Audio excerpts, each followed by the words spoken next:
We're at the 17th annual Conscious Life Expo, and I'm with Jingles, who gave me his card, which is a little bell, a little jingle bell. For many, many years. And you're a performer on Venice Boardwalk for how many years? I perform, but no, I have a vegan booth now. Okay, let me just get a whole look at this.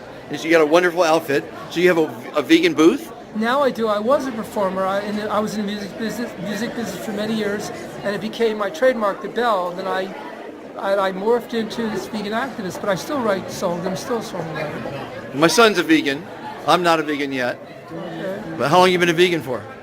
A good many, many years. Everything's transition in life, you know? Exactly. Right. And so tell us why you came here. I came here to, collectively speaking, share with everybody else, because it's a dynamic place to be where you can evolve and meet beautiful people like you. How many years have you been coming here? I did a few times go to the Whole Life Expo, but it's morphed into the Conscious Life Expo. But I also, I table and do a lot of events like Women's marches, anti-racist rallies, police brutality marches, Veg Fest, North Hollywood Street Fair coming up next month. So I do a lot of stuff like that. And occasionally still write, but I haven't written for a while, songs. Oh. So Venice is near and dear to me because I lived there in 1956.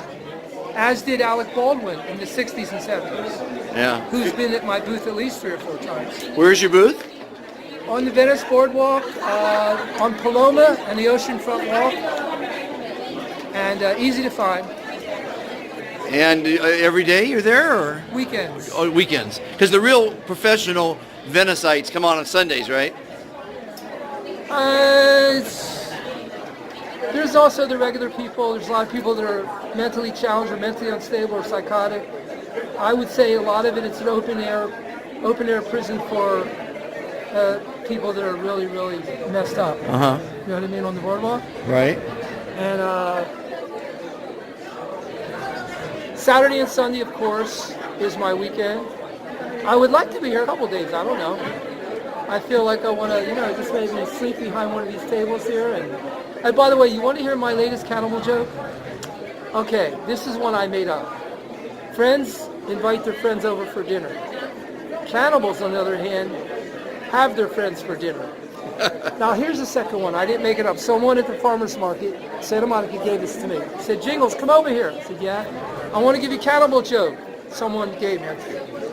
Why is it that cannibals don't eat clowns? Don't eat what? Clowns. Clowns. Because they taste funny. Go on, keep going. This is good. Because I'm going to call this one Jingles Has Jokes. Here's another one. And did you know that Jeffrey Dahmer was a humanitarian? He only ate humans. Well, they keep coming. Years of being a vegan. It's paying off. I've got this obsession with cannibals, Yeah. Well, they still exist, right? Well, let me put it this way. There's a few New Guinea tribes. In fact, there's a Buddhist sect in Thailand, in the mountains, that actually, and I have photographs, color photographs, right? They actually eat their dead. Oh, well, you ever see the movie Soylent Green? I love it. It's one of Charlton Heston's best. Yeah, I mean, that makes a lot of sense. They're protein, not for vegans, of course. And to the guys, Uruguayans that crashed in the Andes Mountains, remember? Yeah. In the 70s? Yeah. When they were interviewed, a few of them were asked this question: what did it taste like, human flesh? Because they had to eat flesh to survive, right? They said, in our country, we eat a lot of raw chicken, and it tasted like raw chicken. Now, people that are looking at this are going to wonder, wait a minute, that came from I didn't say that. Everybody says it tastes like chicken. Everything tastes like chicken. Hey, look, we have flesh in our bones. We are made of flesh, just like a pig and a chicken are. And I promote the vegan thing. And do I think that people that are eating animals are cannibals? No, but I'd say there's no difference between eating human flesh. Without calling people cannibals, I'll say there's no difference between eating human flesh and animal flesh. So therefore, to a certain extent, people who eat animal flesh are kind of like cannibalistic. They're eating. I love steak tartare, which is about as anti-vegan as you can get. We're gonna have to deprogram you, brother. I think there's a table here where we deprogram flesh eaters to become vegans. Now, it's kind of like shock therapy. It only takes a couple minutes. Well, then there's your sushi, which is raw fish. We lay you on a table and give you shock therapy. Then you have to chant no more meat, no more meat, no more meat for like the next 15 years, 5,000 times a day. I'll bet, yeah. Until you walk around like a zombie going, I'm vegan, I'm vegan, I'm vegan. No, that's not how you do it. How you do it is you come down to the Venice Boardwalk, and you'll find me there on Paloma on the oceanfront wall, and then I will introduce you to my neighbors that work near me, and we'll do it that way. Jingles, thank you. Be fantastic, my friend. And by the way, there's Jingle Bells. I've given bells to people, all sorts of people. I don't want to use the word celebrity because I don't put anybody above everybody.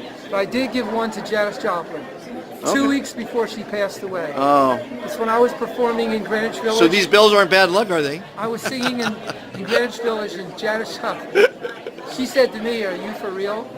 And I wonder what happened to How many Jingle bells have you given away, Jingle? over the years, and also won the Barbra Streisand, nearly getting beaten up by John Peters.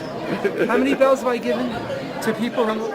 I'd say, also, my most favorite ever thing that I ever did with my bells, I was on my way to visit an ex-soulmate girlfriend, Anki, in Holland.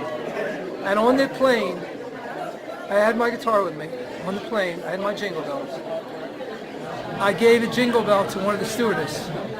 And then the other stewardess came over and I gave them Jingle Bells. And they came over to me a third time. This is a true story. It was a DC-10 or one of those planes, right? Came over to me. And here we are, 33,000 feet in the air. And she said, I told the pilots, that was when you can go in the cockpit. Told the pilots and the co-pilot and flight engineer, they want to know if you can come into the cockpit and give them Jingle Bells. I swear on my mother's grave. I went into the cockpit. This is, after 9/11, yeah, right. Of course. Went in the cockpit and I handed Jingle Bells out twice. One was during the night, and then it was a day thing. We had to switch planes. And I actually rode in the cockpit twice for like 30 minutes, and I gave Jingle Bells to all the crew. And that is a true story. And my other one was Barbra Streisand, nearly getting beaten up by John Peters. Now, what famous songs, besides Jingle Bell, Jingle Bell, Jingle All the Way, are with Jingle Bells? Oh, and another last thing. When I leave this earthly body, as we all will, and take birth somewhere else, or maybe not, the Jingle Bell, hopefully, will outlive me. Wherever they are around the world, they will outlive me, but that will be leaving behind a legacy of Bell. There you go. Jingle, I'll see you on Venice. What was your question? You said something before that. Oh, what songs have Jingle in them? Beside Christmas songs? Yeah. Beside Jingle Bells? Jingle Bell, Jingle Bell, Jingle Bell Rock. That one, yeah. No others, because you got the vegan joke. I figured you might have a jingle joke, or The jingle song. Joke. I like the cannibal jokes. The cannibal jokes are good. But I can tell you this, that a trademark is good to remember bring people by. Yeah. And it started off as a trademark because I was a former singer when I met Janis Joplin in Greenwich Village. And it just took off from there when I noticed that I had to find a place to buy more bells.